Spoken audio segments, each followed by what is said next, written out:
Hey everybody, Jeremy here. So today we're going to be taking a look at the newly released brand new figure from NECA Toys. This is the Ultimate April O'Neil from the first Teenage Mutant Ninja Turtles movie. It's got the likeness of actress Judith Hoag on it, and this is a pretty highly anticipated figure. NECA put this up on their website months ago for pre-order. It was two different versions of this, the Ultimate version, and then there was the signature version that also came with April's raincoat and a press pass that Judith Hoag signed. But unfortunately, that one has been pushed back, has been delayed. But if you just got the Ultimate edition, the regular one, it's going to be shipping out to you right now if it hasn't already reached your doorstep. So check your mailbox, check your front door, or in my case, check the front of your garage because there may be a box there waiting for you. Speaking of which, this box is pretty darn cool. For the first time, we've got this, I believe what they call it, lenticular, a lenticular cover on the box. So you can see when you kind of turn it, it looks like there's static on the television, and then in a different angle, there you see April right there on the TV. As far as boxes go, I think that's really cool. I tend not to keep the vast majority of boxes. I'm not that kind of collector, but I don't know. I'm a little bit hesitant to throw this box away just because of the lenticularness of it. All right, so if you missed out on getting this particular April, you may have another opportunity in the future because on Walmart.com there was this 2-pack for April and Casey that a lot of us pre-ordered, but we aren't sure exactly what it is. So that may be an opportunity to do it. And then whether NECA is going to re-release this in stores, they might. I am not 100% positive about that. But here is April. In the packaging, got the window box open. You can see that she comes with the microphone. We got some pizza boxes here, couple of interchangeable hands. We have Raphael Sai, and we also have a handbag. And I'm not too sure what this is right here. It might be a stand, it might be a lid of some sort. I'm not sure, but we are both going to find out right now. So let's open it up. So I got her out of the packaging, and one of the first things you might notice is that she comes with a circular black stand because she is wearing heels, and it's pretty difficult to stand this figure up by itself with those heels without the base. And usually if you see a figure come with a stand, when traditionally figures in that line or by that company don't come with stands, it's because they know it's going to be hard to get them to stand up. But once you put that into one of the peg holes in her feet, she stands just fine. All right, so let's take a closer look at her, including her facial features and whether or not she looks like Judith Hoag, looks like how she looked back then in the movie. And I say, yeah, I think that they did a pretty good job replicating her likeness. And I know that they worked closely with her in order to make things as accurate as possible. Now, we also have to understand that this is a figure that traditionally was going to cost us like around 30-ish bucks, so we're not getting Hot Toys level quality here, but based on what we've seen from other figures in this line, she, in my opinion, runs on par with them. The turtles were just spectacular, but as far as the humans go, they did a pretty good job on her. One of the other things that I think is going to stand out to people probably the most when it comes to her is the leg joints. So the leg joints down here, they do kind of stand out as being like, ooh, whoa, what's going on here? Because they're kind of separate from the body, so instead of it being just the skirt here and then we go onto the feet, we have this separation here, like right at the knee and right below the thigh. And I know that can be jarring to some people, especially when you look at it from the back and then you can see the different coloration that you have there. So that's something I know that puts people off. It becomes a little bit of an eyesore, but we are going to be looking at her like this, and it's all right. Is definitely not a deal breaker for me, but that is something that I thought would be necessary to point out. Some smaller details that they really did a good job on. The clothing, the patterns, I think. Her hair, nice and wavy as it was in the movie. I guess maybe curly will be a better way to describe it. And she also has a watch and a ring on her right thumb. She has a ring there. And then also this bag accessory, which I think is pretty good. I really do like this bag. It's got a nice pattern on it. It sits really well on her shoulders, slinged across her shoulders. It's not falling all over the place. And then you can also take the strap of the bag and kind of tuck it under her hair a little bit if you want, for like a little extra stability. But it fits on her better. It fits on her better than Casey Jones's pack of baseball bats and hockey sticks does on him, because that can get a little bit flimsy. This fits on her just well, and it contours to the hip right there on that side, so it's nestled really nice there. All right, so let's talk about the accessories that this version of April O'Neil comes with. Well, both versions are going to come with these accessories, with the exception of the raincoat. She does not have her traditional yellow raincoat in the Ultimate Edition, but she does in the Signature Edition. But we do have this microphone. We got a Channel 3 microphone, and it's got this long plastic black cable right here.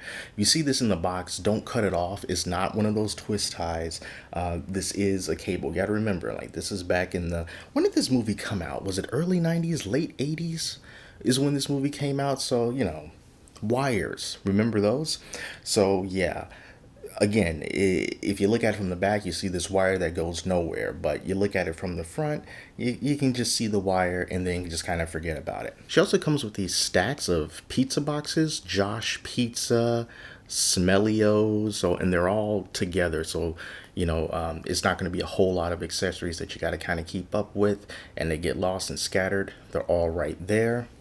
Some other accessories that she comes with includes Raphael's Sai, and then a couple of pairs of interchangeable hands. I swapped out a couple. So we got her right hand for holding the microphone. We got a finger pointer hand.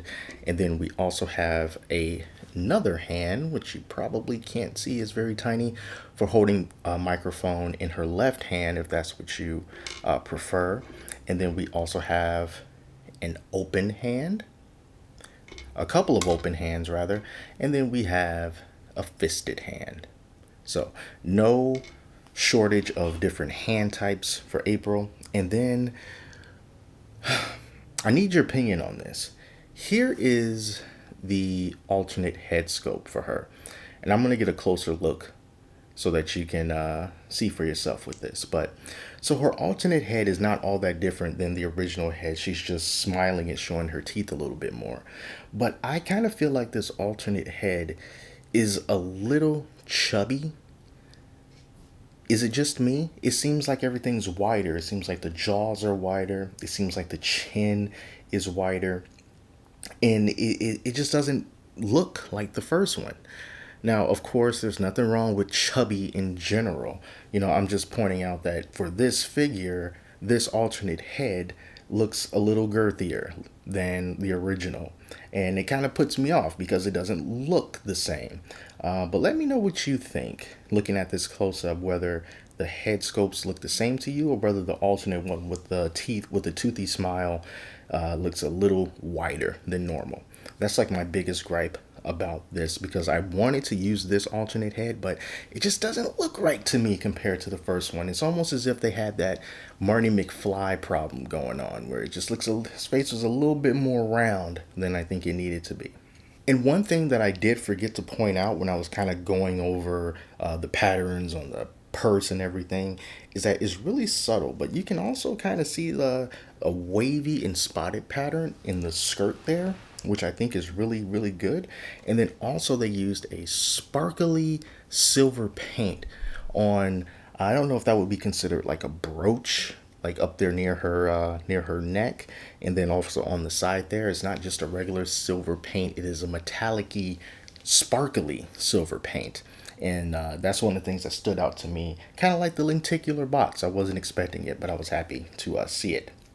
So, as far as articulation goes, you're not going to be doing a whole lot here. One of the things that I do want to point out is that her hands went on really easily, very smooth, very satisfying when it clicked in.